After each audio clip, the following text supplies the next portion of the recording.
The flames danced like angry spirits against the night sky, as Bethany Davies felt the sweat trickle down her face, the heat of the cabin fire becoming unbearable with each passing second. She wasn't supposed to die like this, not in a remote cabin in Colorado Territory, 1875, at the mercy of men who had already taken everything else from her. The journey west had been Bethany's chance at a new beginning after losing her parents to influenza back in Boston. At 22, she had inherited enough money to start over, and the promise of land and opportunity in Taylorsville, Colorado, had seemed like providence. She had traveled for weeks by train and then stagecoach, finally arriving at the small but growing settlement nestled in a valley surrounded by towering mountains. The town itself was modest, a main street with a general store, saloon, small hotel, and a handful of other establishments. But it was the vast, untamed beauty of the surrounding landscape that had captured her heart instantly. Within 3 weeks of her arrival, Bethany had purchased a small plot of land with a sturdy cabin near the outskirts of town. She had plans to establish a small school, having been a teacher's assistant back east.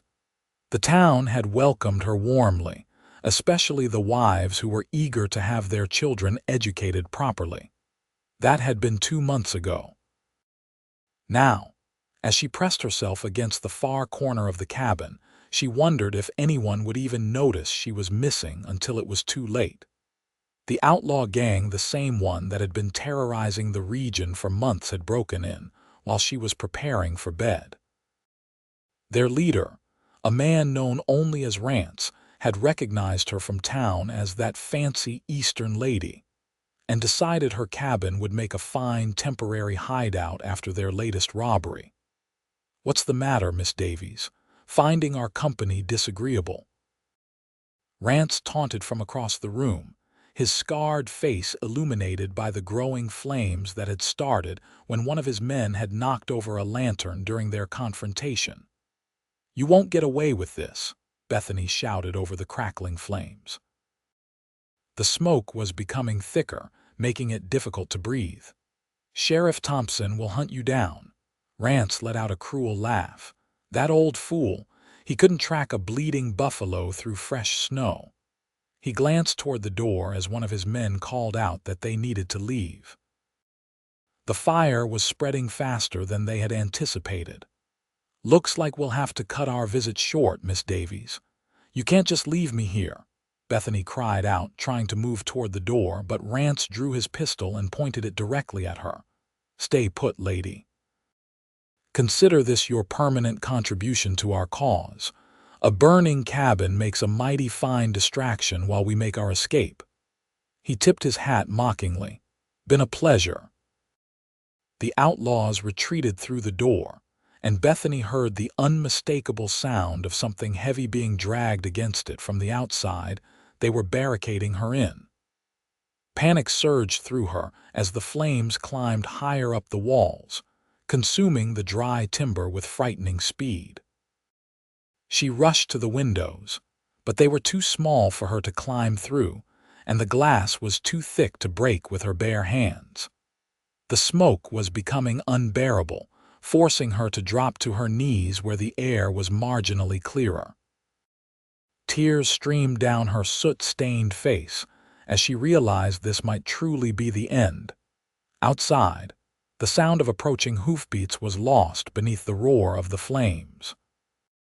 The rider had spotted the orange glow from miles away, having been tracking the outlaws since they'd robbed a stagecoach earlier that day.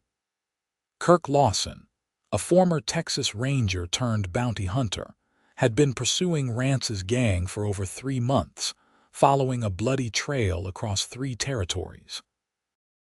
Kirk dismounted from his horse in a fluid motion, his tall frame silhouetted against the blazing cabin. At 30, he had already lived several lifetimes' worth of adventure and hardship. His face bore the weathered lines of a man who had spent years in the saddle, exposed to the harsh elements of the frontier. His eyes, keen and observant under the brim of his hat, quickly assessed the situation. The outlaws were gone. Fresh tracks leading away from the cabin told him they had fled not more than 5 minutes ago. But something else caught his attention: smaller boot prints leading into the cabin but not out. Someone was still inside. Without hesitation, Kirk charged toward the burning structure, his long coat billowing behind him. The door wouldn't budge. It had been barricaded from the outside with what looked like a fallen tree limb. Bracing himself, Kirk took 3 steps back, then launched forward, his powerful leg connecting with the door in a thunderous kick. The wood splintered but held. He kicked again, putting all his strength behind it, and this time the door gave way, sending burning splinters flying into the night.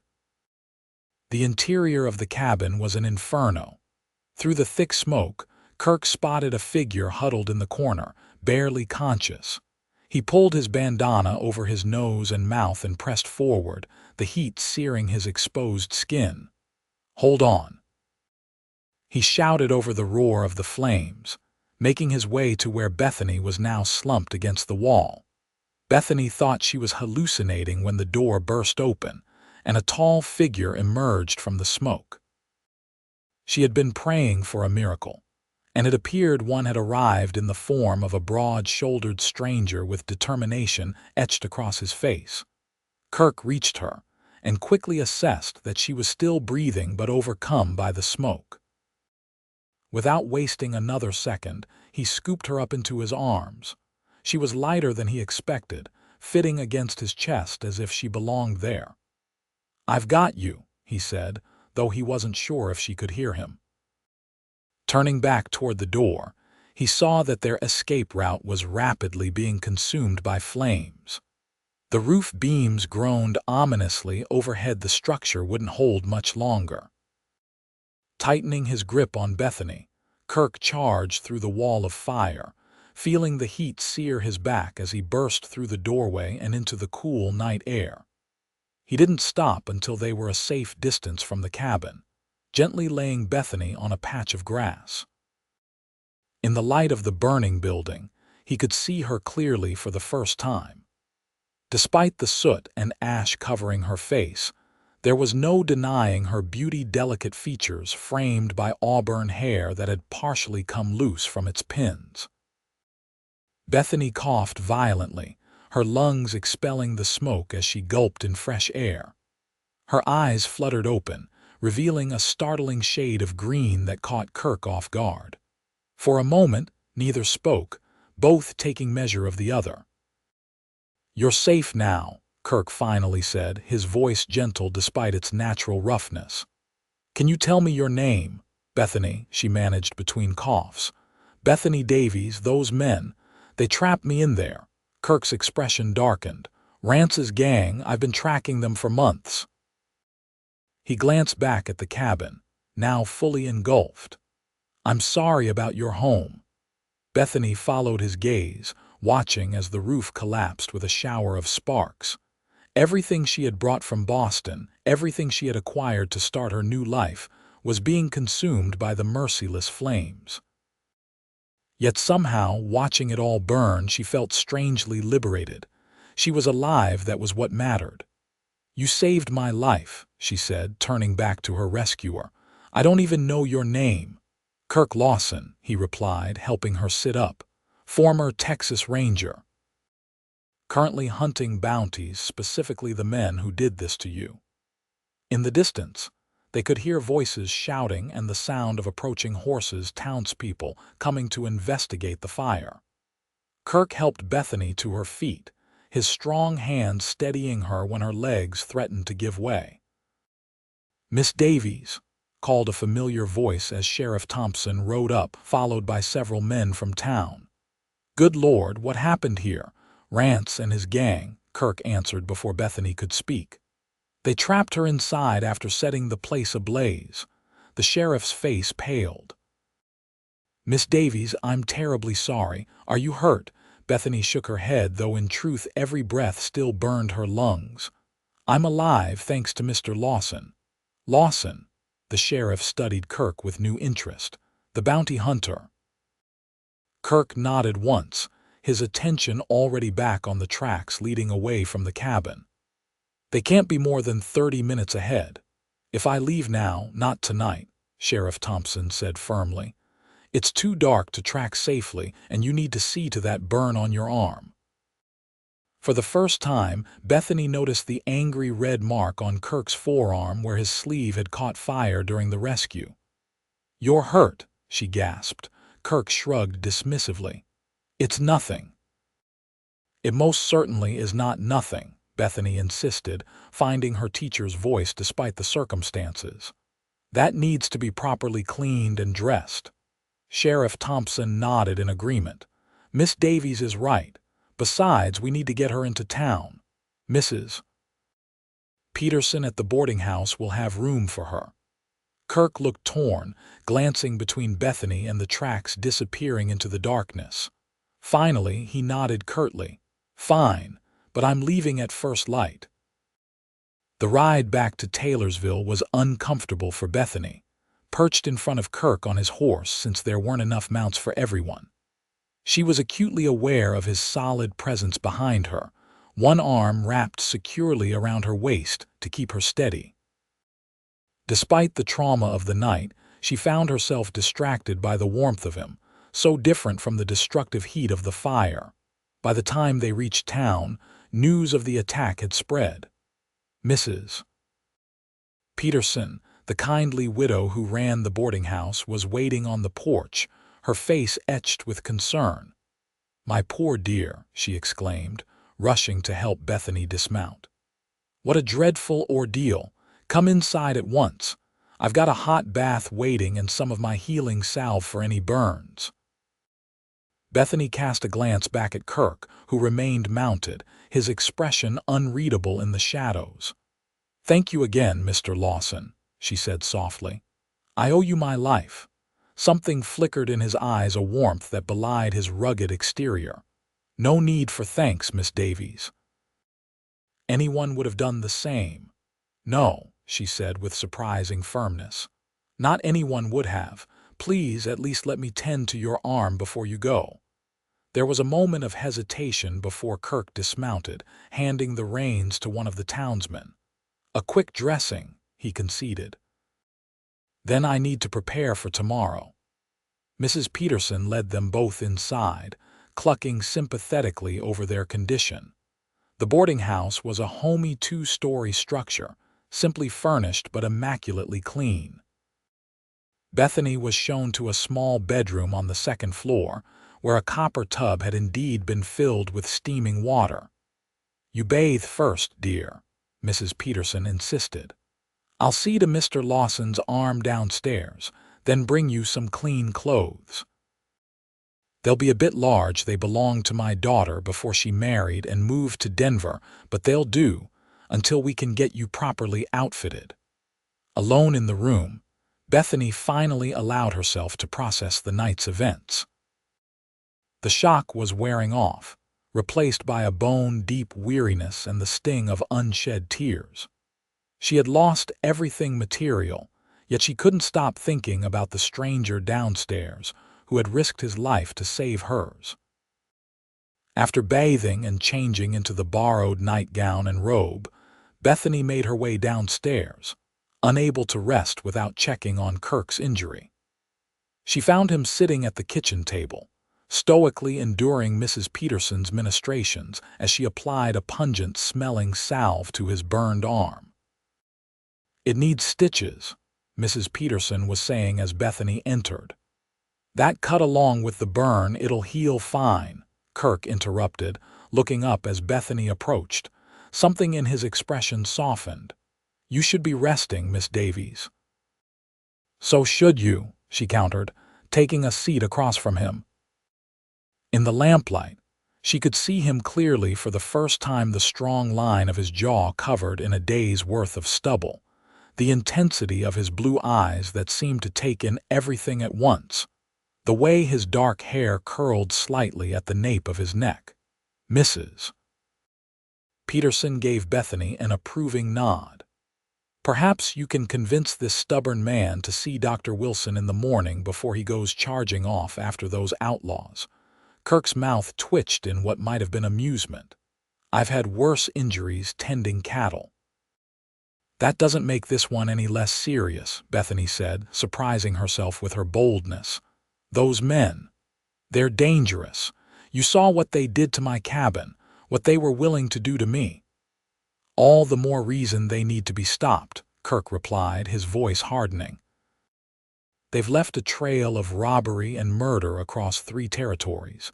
Your cabin is just the latest in a long line of destruction."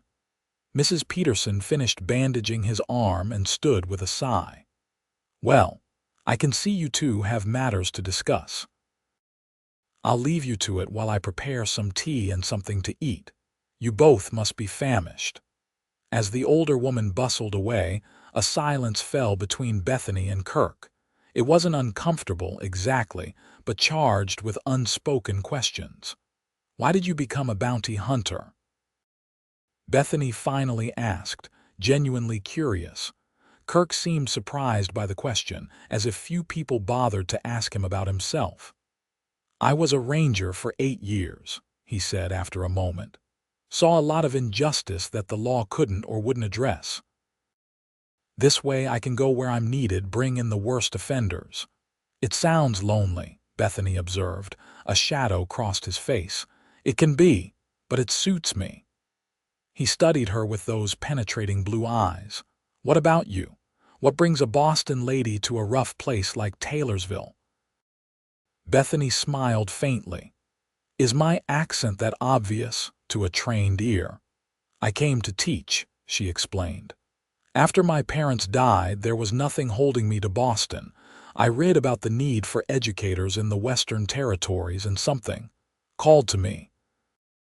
I wanted to be part of building something new." Kirk nodded thoughtfully. "Noble ambition." "Was," Bethany corrected, her smile fading. "Now I'm not sure what I'll do. Everything I brought with me was in that cabin." "The school board will help," Kirk assured her.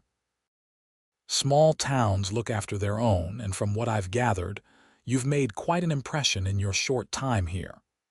Before Bethany could respond, Mrs. Peterson returned with a tray holding tea and sandwiches. "Eat up, both of you, then it's off to bed. Morning will be here before you know it." They ate in companionable silence, the simple food tasting better than any fine meal Bethany could remember. Perhaps it was the nearness of death that made everything seem more vivid, more precious. "Will you really leave at first light?" she asked as they finished their tea. Kirk nodded, his expression resolute. "The trail gets colder with every passing hour. And if you find them, there are at least 5 in the gang from what I saw." "6, he corrected. "And I've faced worse odds." Bethany bit her lip, concerned despite having just met the man. "Please be careful, Mr. Lawson. I would hate for my rescue to cost you your life." Something flashed in his eyes, surprise perhaps at her genuine concern. "I always am, Miss Davies." He stood, gathering his hat from where it hung on a nearby hook. "I should get to the hotel. You need your rest." "You could stay here," Mrs. Peterson called from the kitchen doorway. "I've another room prepared, and it would save you the cost of the hotel." Kirk hesitated, looking between the 2 women. "That's very kind, but please," Bethany said softly. "At least let me know you're safely on your way in the morning." After a moment's consideration, Kirk nodded his acceptance, and Mrs. Peterson beamed triumphantly as she showed him to a room down the hall from Bethany's. That night, despite her exhaustion, Bethany found sleep elusive. Every time she closed her eyes, she was back in the burning cabin, the flames closing in around her. But in her half-waking dreams, the door always burst open and Kirk was there, carrying her to safety. There was something about him that made her feel secure in a way she hadn't since her father was alive, a steady strength that went beyond the physical. Morning arrived with soft golden light filtering through the curtains. Bethany dressed quickly in the borrowed clothes, a simple blue dress that was indeed too large but manageable with a belt, and made her way downstairs. She was surprised to find Kirk already at the kitchen table, studying a map spread out before him, a cup of coffee cooling at his elbow. He looked up as she entered, and for a brief moment, his stern features relaxed into something approaching a smile. "Miss Davies, how are you feeling this morning?" "Better, thank you," she said, taking a seat across from him. "Though I fear my lungs will remind me of last night's smoke for a few days yet." "The sting will pass," he assured her, folding the map carefully. "I've spoken with Sheriff Thompson. He rode out at dawn to survey the area. The cabin is a total loss, I'm afraid." Bethany nodded, having expected as much. "And the Outlaws?" "Headed north toward the mountains. There's an old mining camp up there that's been abandoned for years. Perfect hiding place." He studied her face for a moment. "The sheriff asked me to tell you that the town council is meeting this afternoon to discuss finding you new accommodations and replacing what was lost. It seems you've made quite an impression in your short time here." Warmth spread through Bethany's chest at this evidence of the town's support. "They've been so welcoming since I arrived. I've been fortunate in that regard, at least." Mrs. Peterson entered with a plate of biscuits and bacon, setting it between them. "Eat up, both of you. Especially you, Mr. Lawson. Can't go chasing outlaws on an empty stomach." Kirk dutifully took a biscuit, but Bethany could tell his mind was already on the trail ahead. She watched him as he ate, noting the efficient way he moved, wasting no motion. Everything about him spoke of discipline and purpose. "When will you return?" she found herself asking. He looked up, seemingly surprised by the question. "Hard to say. Could be a few days, could be longer. Depends on how far they run and how well they hide." "But you will return to Taylorsville." She couldn't explain, even to herself, why this mattered so much. Something in his expression shifted, becoming almost gentle. "I will. I owe Sheriff Thompson a full report at the very least." It wasn't much of a promise, but it was something. Bethany nodded, trying to ignore the relief she felt. It was foolish to form an attachment to a man she had just met, especially one whose life kept him constantly moving from one dangerous situation to the next. After breakfast, Kirk prepared to leave. His horse had been stabled at the livery overnight and was now saddled and waiting outside the boarding house. Bethany followed him onto the porch, unsure what to say but knowing she couldn't let him leave without some kind of farewell. "Mr. Lawson," she began, but he turned and interrupted her gently. "Kirk, please. After sharing a burning building, I think we can dispense with formalities." Bethany smiled despite herself. "Kirk, then, and you must call me Bethany." He nodded, his expression serious once more. "Bethany. I want you to know that I will find these men. What they did to you and to others won't go unpunished." "I believe you," she said simply, because she did. There was something implacable about him, a quiet determination that seemed capable of moving mountains if necessary. "But please be careful. I would like the chance to thank you properly when you return." Kirk studied her face as if memorizing it, then surprised her by taking her hand and bringing it briefly to his lips in a gesture so old-fashioned and courtly, it seemed out of place coming from him. "Something to look forward to, then," he said, his voice rougher than before. With that, he mounted his horse and rode away, not looking back. Bethany stood on the porch watching until he disappeared from sight, her hand still tingling where his lips had touched it. "Well now, Mrs. Peterson said from the doorway, a knowing smile on her face. "Isn't that interesting?" Bethany felt her cheeks warm. "He saved my life. I'm merely concerned for his safety." "Of course you are, dear," Mrs. Peterson replied, not sounding convinced in the slightest. "Come inside. We need to see about getting you some proper clothes. Can't have you walking around in my Sarah's old things forever." The days that followed were a blur of activity as the town rallied around Bethany. The school board offered her temporary use of a small cottage behind the schoolhouse, and the ladies of Taylorsville organized a necessities shower, each contributing household items, clothing, and furnishings to help her start anew. Through it all, Bethany was deeply touched by their generosity, yet she couldn't help scanning the horizon every time she stepped outside, hoping for a glimpse of a familiar rider returning. A week passed with no word of Kirk or the Outlaws.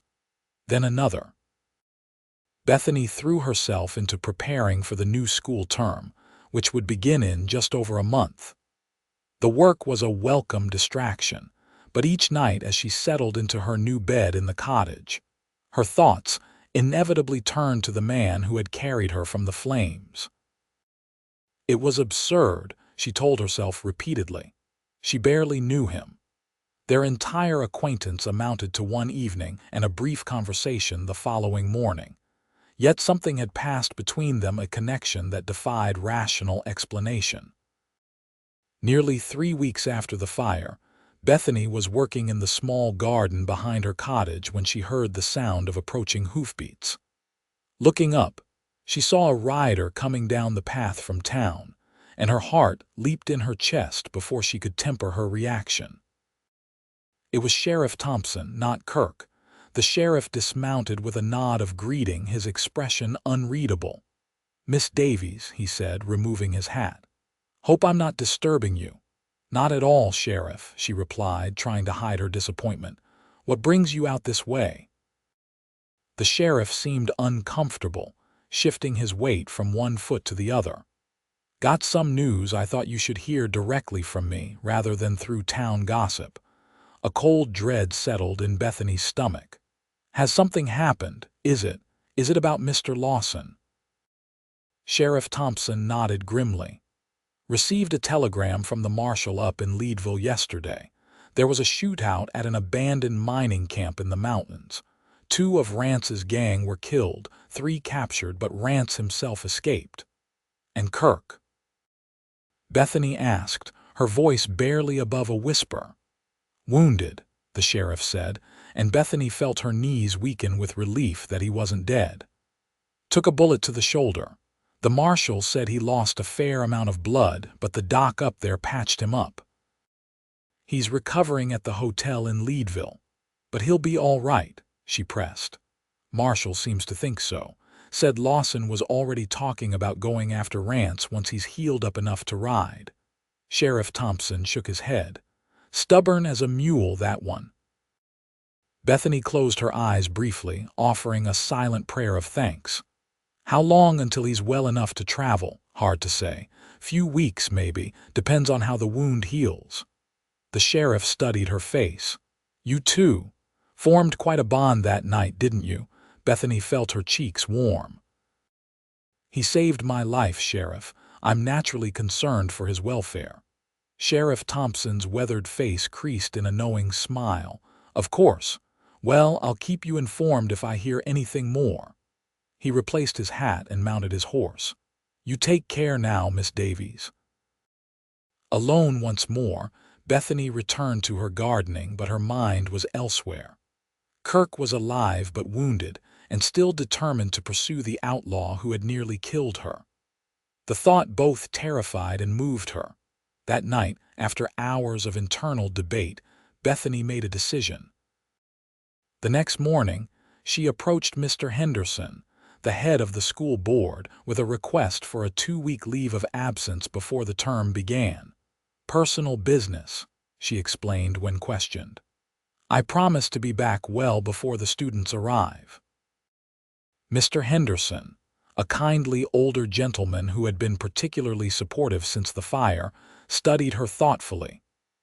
"This wouldn't happen to have anything to do with a certain bounty hunter, would it?"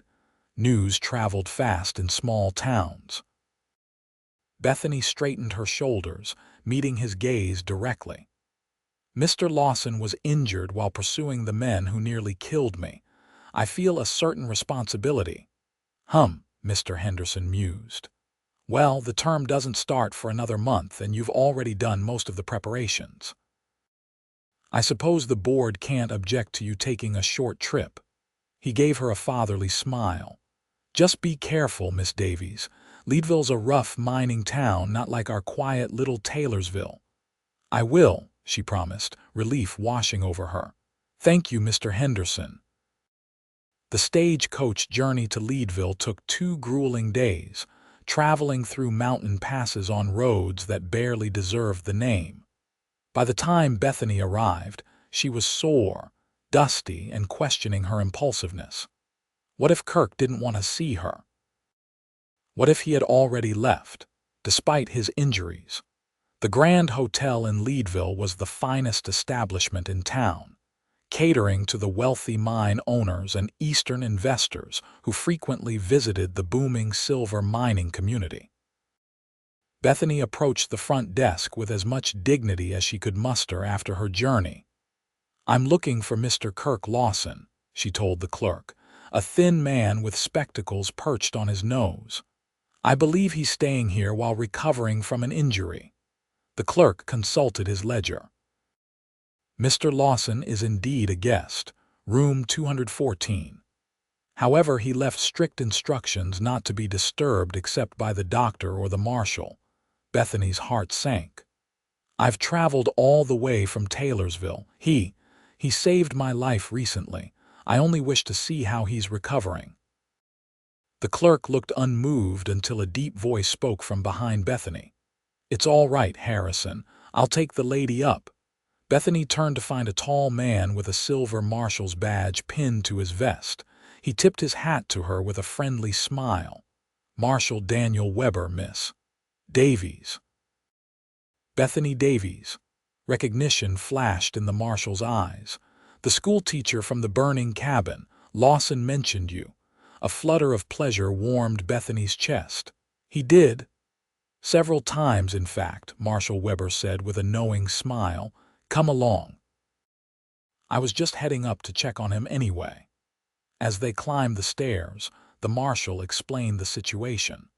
"Lawson's been a difficult patient. Doctor wanted him to stay in bed for at least a week, but he was up and moving after 3 days. Reopened his wound once already. I had to threaten to lock him in a cell to keep him from going after rants before he's properly healed." "That sounds like him," Bethany said softly, remembering Kirk's determination the morning after the fire. The marshal knocked on the door to room 214, calling out, "Lawson, it's Weber. Got someone here to see you." There was a moment of silence, then a gruff, "Come in."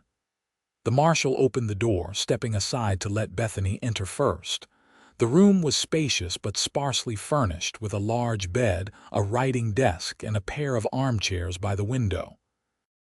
Kirk was sitting in one of these chairs, a book open in his lap. He wore no shirt, only bandages wrapped around his left shoulder and chest. At the sight of Bethany, he stiffened, then slowly rose to his feet. "Miss Davies," he said, his voice betraying his surprise. "What are you doing in Leadville?" the marshal chuckled. "I'll leave you two to catch up. Lawson, remember what the doc said about that shoulder." With a tip of his hat to Bethany, he departed, closing the door behind him. Suddenly feeling uncertain, Bethany stood awkwardly just inside the room. "I heard you were injured. I wanted to see for myself that you were all right." Kirk's expression was unreadable as he crossed to the bed, picking up a shirt draped across it and carefully working his right arm into the sleeve. "You shouldn't have made the journey. It's a long way from Taylorsville." "Yes, well, I'm here now," Bethany replied, a hint of defiance creeping into her tone. She moved forward to help him with the shirt, ignoring his protest. "Let me. You'll only hurt yourself more trying to do this alone." He fell silent as she gently guided his injured left arm into the other sleeve, then began fastening the buttons. Standing this close to him, Bethany was acutely aware of his clean, masculine scent and the warmth radiating from his skin. Her fingers trembled slightly as they worked the small buttons. "The sheriff told me what happened," she said to fill the silence. He said you managed to capture 3 of the gang. Kirk nodded, his gaze fixed somewhere over her shoulder.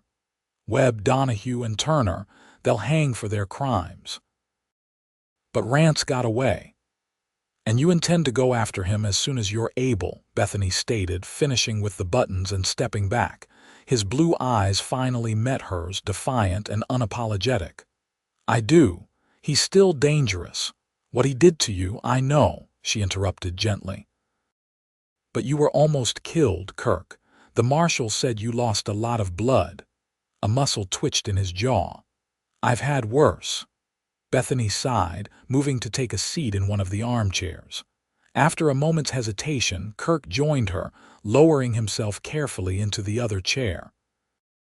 Why did you really come here, Bethany? He asked quietly. The direct question caught her off guard. She looked down at her hands, clasped tightly in her lap. I was worried, and I wanted to thank you properly for saving my life. It didn't seem right to just let you disappear without. Without what? He prompted when she faltered. She looked up, meeting his gaze directly. Without telling you that I haven't been able to stop thinking about you since you rode away. The admission hung in the air between them, bold and undeniable. Kirk's expression shifted, surprise giving way to something warmer, more vulnerable. I thought I imagined it, he said finally, his voice rough. That connection between us. Told myself it was just the circumstances, life and death situations have a way of creating false bonds. Is that what you think this is? Bethany asked, her heart beating rapidly.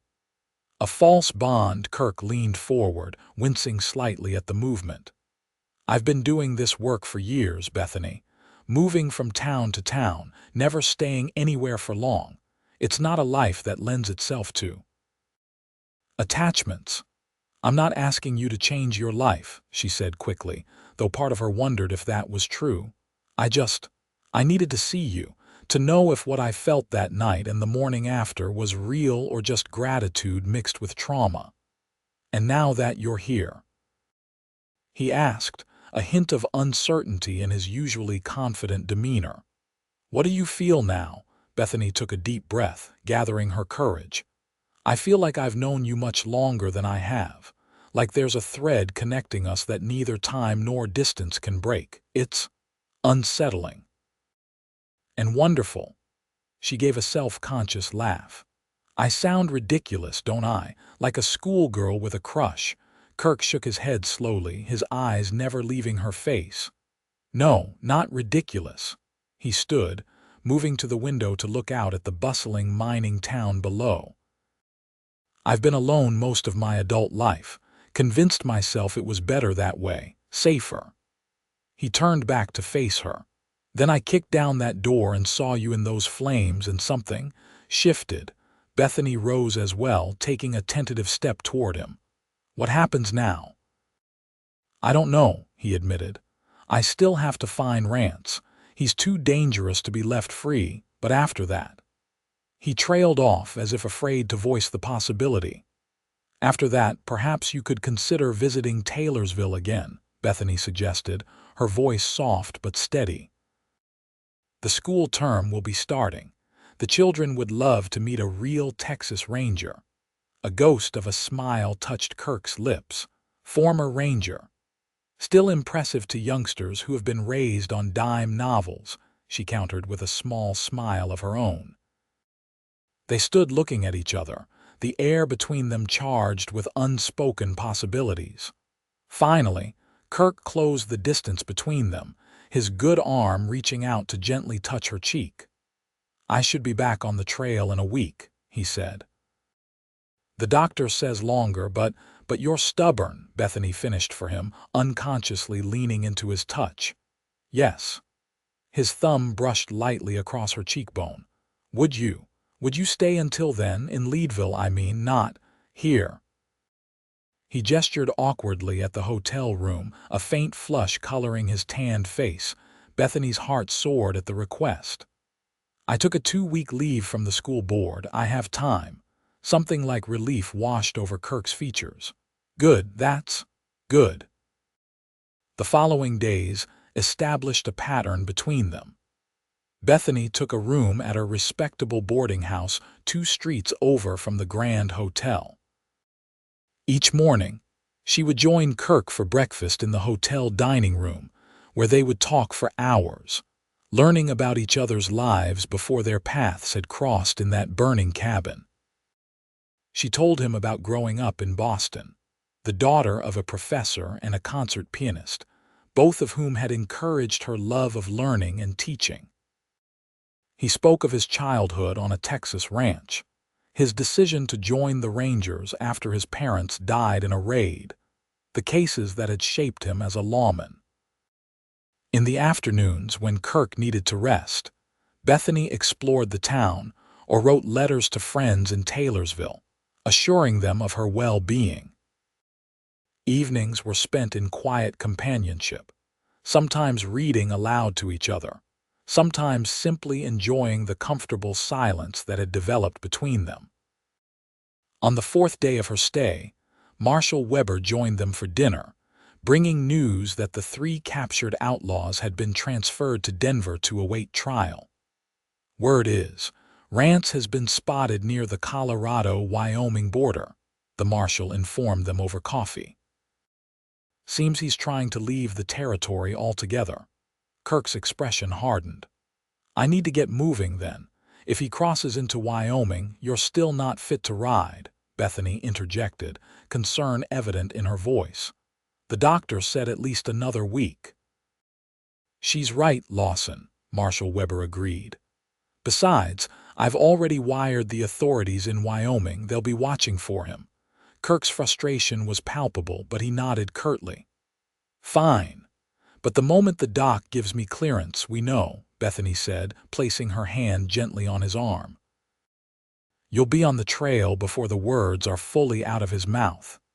The marshal observed this exchange with interest, a knowing smile playing at his lips. Well, I'll leave you two to your evening. Miss Davies, always a pleasure. After he left, a comfortable silence fell between Bethany and Kirk as they finished their coffee.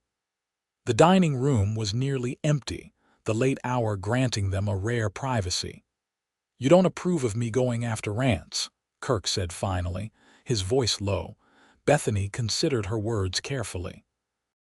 It's not about approval. I understand why you need to do it. I just worry because of my shoulder. Because he's already shot you once, she corrected. Because he's dangerous and desperate. Because... She hesitated, then continued softly, because I care what happens to you, Kirk. More than I probably should after knowing you such a short time. Kirk studied her face in the soft lamplight, his expression softening. I care about you too, Bethany. That's why I have to do this. Rance is vindictive. As long as he's free, anyone connected to his capture is at risk, including you. The thought sent a chill down Bethany's spine. You think he would come back to Taylorsville? I think he's a man with nothing to lose, Kirk replied gravely. Those are the most dangerous kind. Bethany nodded, understanding the truth of his words even as she feared them. Just promise me you'll be careful, that you'll come back. Something flickered in Kirk's eyes, surprise, perhaps, that his return mattered so much to her. I promise. The next morning brought an unexpected development. As Bethany was walking from her boarding house to meet Kirk for breakfast, a young boy ran up to her, out of breath and excited. Miss Davies, he panted. Marshal Weber sent me to find you. Says it's urgent you're to come to his office right away. Alarmed, Bethany followed the boy through the bustling morning streets to the marshal's office, a sturdy brick building near the center of town. Inside, she found not only Marshal Weber but also Kirk, fully dressed in his trail clothes, his face grim. What's happened? She asked, looking between the two men. Rance, Kirk said simply. He was spotted in Taylorsville yesterday. Bethany's blood ran cold. Taylorsville, but why would he go there? Marshal Weber handed her a telegram. This came an hour ago from Sheriff Thompson. Bethany read the brief message with growing horror. Rance, spotted in town, stop asking questions about Davies, stop threatened revenge, stop need Lawson, urgently stop. He's looking for me, she whispered, the paper trembling in her hand. To get back at you. Kirk nodded, his expression thunderous. I'm leaving for Taylorsville within the hour. Your shoulder, Bethany began. Doesn't matter, he cut her off. I won't let him hurt you or anyone else in that town. Marshal Weber cleared his throat. I've arranged for a special train. It'll get you there faster than riding. Leaves in 45 minutes. Bethany made a swift decision. I'm coming with you. Kirk immediately shook his head. Absolutely not. It's too dangerous. It's my town he's threatening, she insisted. My friends, and he's looking for me, not them. I won't hide here while they're in danger. She has a point, Lawson, Marshal Weber interjected. And the train is safer than having her follow on the next stagecoach, which she would absolutely do. He gave Bethany an approving nod, having clearly taken her measure correctly. Kirk looked between them, clearly outnumbered. Fine. But you stay on that train until we reach Taylorsville, and once there you do exactly as I say. No arguments. Agreed, Bethany said quickly before he could change his mind. The special train was a small affair, just an engine, a coal car, and a single passenger car, but it moved with impressive speed, covering ground that would have taken days by horseback. Kirk spent most of the journey studying maps and cleaning his revolver, his expression distant and focused. Bethany respected his need for concentration, using the time to gather her own courage for whatever lay ahead. As the train neared Taylorsville late the following day, Kirk finally broke his silence, moving to sit beside Bethany. When we arrive, you'll go straight to the sheriff's office and stay there, he instructed, his tone leaving no room for debate. Thompson has deputies who can protect you while I track down Rance. Bethany nodded, understanding the wisdom of the plan even as she chafed at being sidelined. Do you think he's still in town? If he's smart, he's moved on, Kirk replied. But Rance's thirst for revenge might override his better judgment.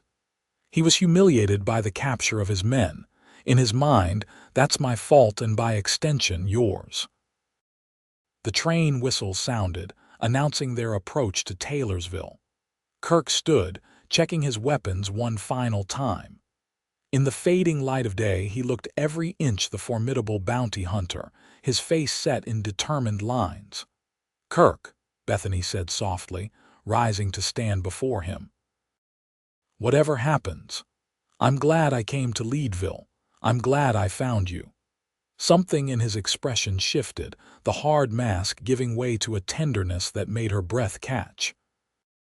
Without warning, he pulled her to him with his good arm, his lips finding hers in a kiss that was both gentle and fiercely possessive. Bethany melted into him, her hands coming up to rest against his chest as she returned the kiss with equal fervor. All the unspoken feelings of the past weeks seemed to pour into this one moment of connection. When they finally parted, both slightly breathless, Kirk rested his forehead against hers. I should have done that days ago, he murmured. Yes, you should have, she agreed with a small smile, her heart racing. But you can make up for lost time once this is over. The train began to slow as it approached the small Taylorsville station. Kirk stepped back reluctantly, his expression becoming serious once more. Stay close to me until we reach the sheriff's office, he instructed. Then do as Thompson says. Promise me, Bethany. I promise, she said solemnly, understanding the gravity of the situation despite the joy still coursing through her from their kiss. The train pulled into the station with a hiss of steam and a screech of brakes. As they disembarked, Bethany was surprised to see Sheriff Thompson himself waiting on the platform, his expression grim. Lawson, he greeted with a nod. Miss Davies, glad to see you both safe. Where is he? Kirk asked without preamble. Not in town anymore, the sheriff replied. Left yesterday after asking around about Miss Davies. Said some things that got folks worried, then rode out toward the North Ridge." He glanced at Bethany. "He seemed mighty interested in your new place, Miss Davies." "The cottage behind the school." A chill ran down Bethany's spine. "You think he might go there?" "It's possible," Sheriff Thompson admitted. "We've had men watching it since he left town, just in case." Kirk's expression darkened. "He's planning something." Rance isn't the type to give up easily, especially when revenge is on his mind. "My thoughts exactly," the sheriff agreed. "That's why I've got most of my deputies out patrolling.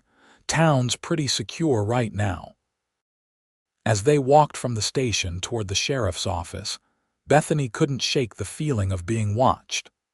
The streets of Taylorsville were quieter than usual, many townspeople having wisely chosen to stay indoors after hearing of the notorious Outlaws' presence.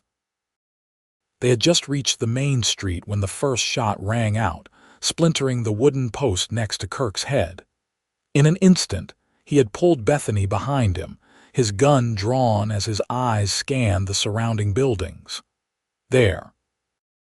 Sheriff Thompson shouted, pointing to a figure on the roof of the general store across the street. More shots followed, forcing them to take cover behind a water trough.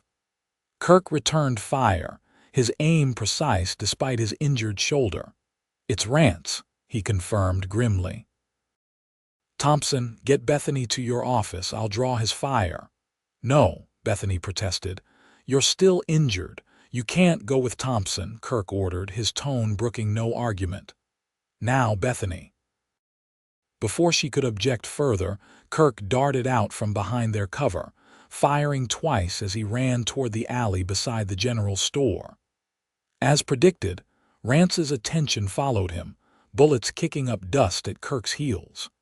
"Come on, Miss Davies," Sheriff Thompson urged, taking her arm. While Lawson's got him distracted. Heart in her throat, Bethany allowed the sheriff to lead her across the street in the opposite direction. They had almost reached the safety of the sheriff's office when a new volley of shots sounded from behind the general store, followed by the unmistakable sound of breaking glass.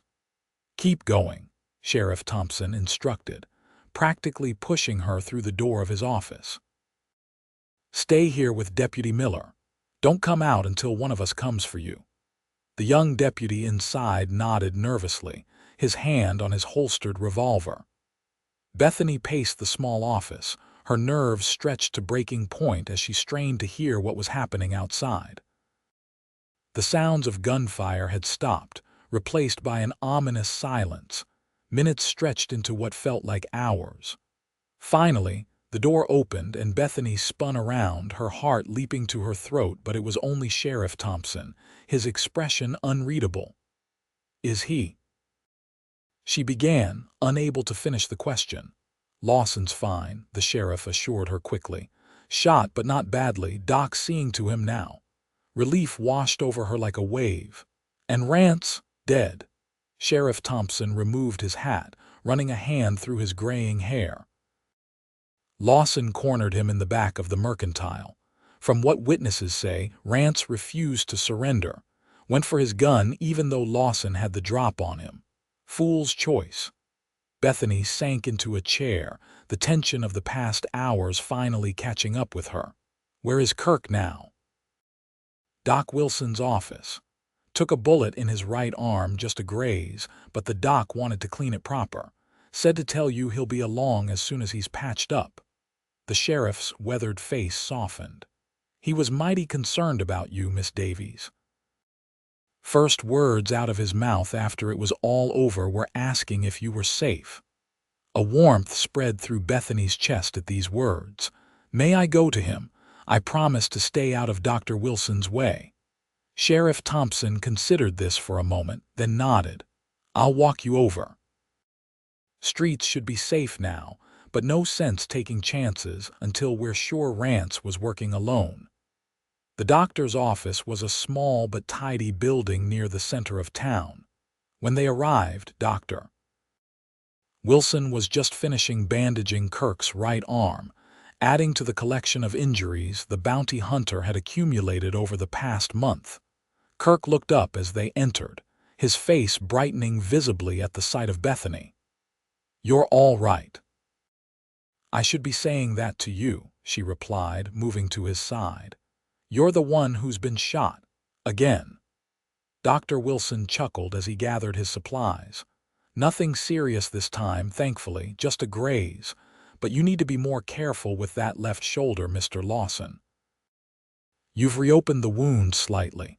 I've rebandaged it, but you need to rest, and I mean actually rest for at least a week." Kirk nodded absently, his eyes never leaving Bethany's face. Sheriff Thompson cleared his throat pointedly. "Well, I should get back to my office. Got reports to file." He tipped his hat to Bethany. "Miss Davies, good to have you back safe and sound. Town wasn't the same without you." After the sheriff and doctor had left them alone, Kirk reached for Bethany's hand, drawing her closer. "I'm sorry you got caught up in this," he said softly. "If anything had happened to you, but it didn't," she interrupted gently. "Thanks to you." He shook his head. "I put you in danger in the first place. If I hadn't been tracking Rance's gang that night, if you hadn't been tracking them, I would have died in that fire," Bethany reminded him firmly. "You saved my life, Kirk, and now you've saved this town from a dangerous criminal. That's something to be proud of, not regretful." A ghost of a smile touched his lips. "You have a way of seeing the bright side, don't you?" "Someone has to," she teased, relieved to see some of the darkness lifting from his expression, especially when dealing with brooding bounty hunters.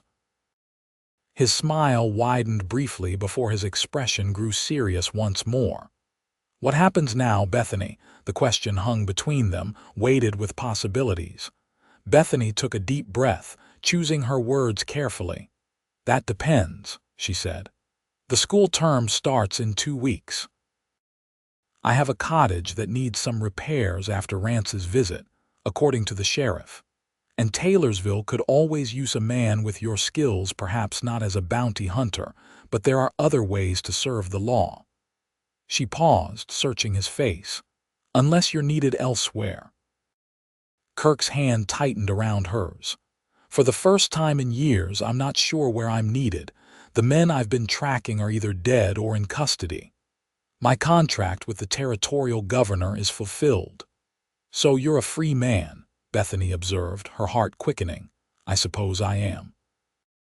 He stood slowly, mindful of his injuries, bringing their bodies closer together.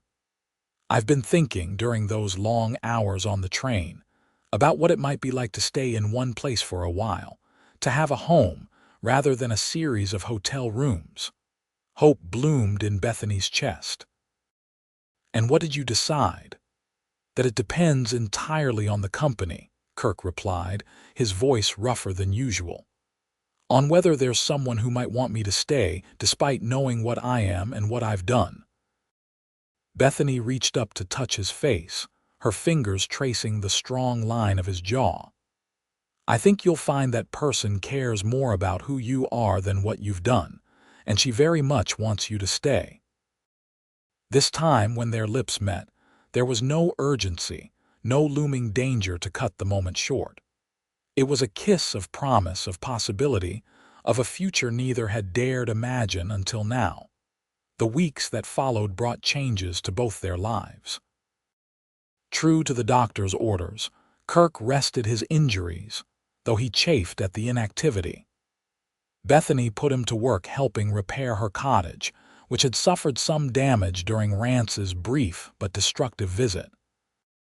Working side by side, they fell into an easy rhythm, learning the everyday patterns of each other's lives. The town accepted Kirk's presence with surprising ease. Sheriff Thompson, recognizing his experience, offered him a position as deputy, which Kirk accepted after some consideration. It was different from the solitary life he had led for so long, but watching him interact with the townspeople, Bethany could see that he was finding his place in the community. As for Bethany, the school term began with 18 eager students filling the small schoolhouse. Among them were children who had never held a book before, alongside others who already showed remarkable aptitude for learning. The work was challenging but deeply rewarding, especially with Kirk's steady support. Their courtship progressed with a proper restraint that amused their friends, who had witnessed the intensity of their connection from the beginning. They took meals together at the hotel restaurant, attended church services side by side, and spent quiet evenings on the porch of Bethany's cottage, talking or simply enjoying each other's company in comfortable silence. 3 months after Rance's death, on a crisp autumn evening, Kirk led Bethany on a walk to the edge of town, where the valley opened up to reveal the splendor of the mountains beyond. The setting sun painted the landscape in hues of gold and crimson, a backdrop so beautiful it almost seemed unreal. "I used to think beauty was something you passed through on the way to somewhere else," Kirk said quietly, his arm around Bethany's waist. "Never thought about staying in one place long enough to truly appreciate it." Bethany leaned into him, savoring his warmth against the evening chill. "And now I can't imagine leaving," he admitted, turning to face her fully. "This town, these mountains." He cupped her face gently. Bethany's heart swelled with emotion. "I'm glad to hear it because I've grown rather attached to having you around, Deputy Lawson." Kirk smiled, a rare, unguarded expression that transformed his features. Then, to Bethany's complete surprise, he lowered himself to one knee before her. "I'm not a man of fancy words," he began, taking her hand in his. "Never thought I'd be in a position to offer anyone a life with me. But these past months have shown me what's possible, what life could be like with the right person." He reached into his pocket, producing a simple gold ring. "Bethany Davies, would you do me the honor of becoming my wife?" Tears of joy sprang to Bethany's eyes. "Yes," she whispered, then louder. "Yes, Kirk, with all my heart, yes." As he slipped the ring onto her finger, then rose to seal their engagement with a kiss, Bethany marveled at the journey that had brought them to this moment. From a burning cabin to a future bright with promise, it seemed impossible that so much could change in such a relatively short time. Yet here they were, standing at the edge of Taylorsville, looking out at the vast beauty of the Colorado wilderness. No longer two solitary souls, but a pair forged in fire and bound by something stronger than either had ever known. Their wedding, held in the small white church on the edge of town just before Christmas, was a community affair. It seemed the entire population of Taylorsville turned out to witness the union of their beloved teacher and the former bounty hunter who had become an integral part of town life. Bethany wore a gown of ivory satin, ordered specially from Denver, with Mrs. Peterson's heirloom lace veil. Kirk, looking somewhat uncomfortable but undeniably handsome in a new black suit, waited for her at the altar, his expression transforming to one of awe as she walked toward him on Sheriff Thompson's arm. The reception, held at the newly expanded hotel dining room, lasted well into the evening, with music, dancing, and more food than Bethany had seen in one place since leaving Boston. Through it all, Kirk remained at her side, his hand rarely leaving hers, as if he couldn't quite believe his good fortune.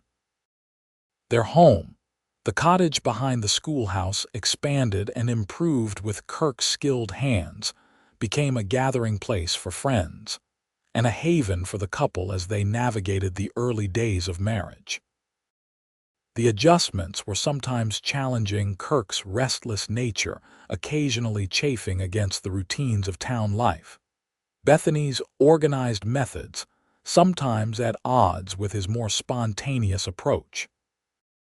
But beneath these surface differences lay a foundation of mutual respect and deep affection that saw them through the rough patches. Spring arrived with a flurry of new beginnings. Bethany's school received funding for additional books and supplies, thanks in part to Kirk's persistent advocacy with the Territorial Education Board. Kirk himself was promoted to senior deputy, taking on more responsibilities as Sheriff Thompson contemplated eventual retirement. And most exciting of all, as the wildflowers began to carpet the valley in a riot of color, Bethany shared the news with her husband that they would be welcoming a child by the end of the year. Kirk's reaction stunned silence, followed by a joy so profound it brought tears to his eyes, was something Bethany knew she would cherish forever. That night, as they lay together in their bed, his hand resting protectively over her still flat stomach, she felt a contentment she had never dreamed possible. "I never thought I'd have a family," Kirk confessed in the darkness, his voice rough with emotion. "After my parents died, I figured I'd be alone, that it was safer that way." Bethany turned in his arms to face him, though she could barely make out his features in the dim light. "And now I can't imagine any other life than this one with you," he replied, drawing her closer. "You, me, and our child, our future." As the months passed and Bethany's pregnancy progressed, the town watched with affectionate interest. The ladies organized a baby shower, presenting the couple with handmade blankets, tiny clothes, and practical advice that sometimes made Kirk beat a hasty retreat from the cottage. Their son, James Daniel Lawson, was born on a snowy December evening, with Dr. Wilson attending and Mrs. Peterson serving as midwife. He had his father's blue eyes and a dusting of his mother's auburn hair, and both parents were instantly besotted. "He's perfect," Kirk whispered, cradling his son with a tenderness that brought tears to Bethany's exhausted eyes. "How did we create something so perfect?" Bethany smiled, reaching out to touch the tiny hand that had wrapped instinctively around Kirk's finger. "With love," she said simply. "The same way we built this life." As James grew from infant to toddler to a lively young boy, the Lawsons' life in Taylorsville continued to evolve. Kirk was eventually appointed sheriff when Thompson finally retired, a position he filled with the same dedication he had once brought to tracking outlaws. Bethany continued teaching, though she reduced her hours after the birth of their daughter, Sarah Elizabeth, 3 years after James. The town itself flourished, the railroad bringing new settlers and opportunities. Kirk and Bethany's cottage was expanded again to accommodate their growing family, and they purchased a small piece of land outside town, where Kirk began building a proper ranch house for their future. On warm summer evenings, they would often sit on their porch, watching their children play in the yard as the sun set behind the mountains. During one such evening, as 5-year-old James chased his sister around a flowering apple tree Kirk had planted the year they were married, Bethany was struck by a powerful sense of déjà vu. "What is it, love?" Kirk asked, noticing her thoughtful expression. "I was just remembering something," she replied, leaning against his shoulder. "That night in the burning cabin when I thought all was lost, I prayed for a miracle." Kirk's arm tightened around her. "And did you get one?" Bethany smiled, looking out at their children, their home, the life they had built together from such unlikely beginnings. "More than I ever could have imagined." Kirk turned to face her, cupping her cheek in his hand with the same tenderness he had shown on the night they met. Though years had passed since then, the love in his eyes remained undimmed. "I think I was the one granted the miracle," he said softly. "I was a man without a home, without roots. You gave me both." He brushed his lips against hers in a gentle kiss. "You gave me everything." As twilight deepened into dusk, the Lawson family gathered inside their home, secure in the knowledge that what had begun in fire had blossomed into a love that would last a lifetime and beyond.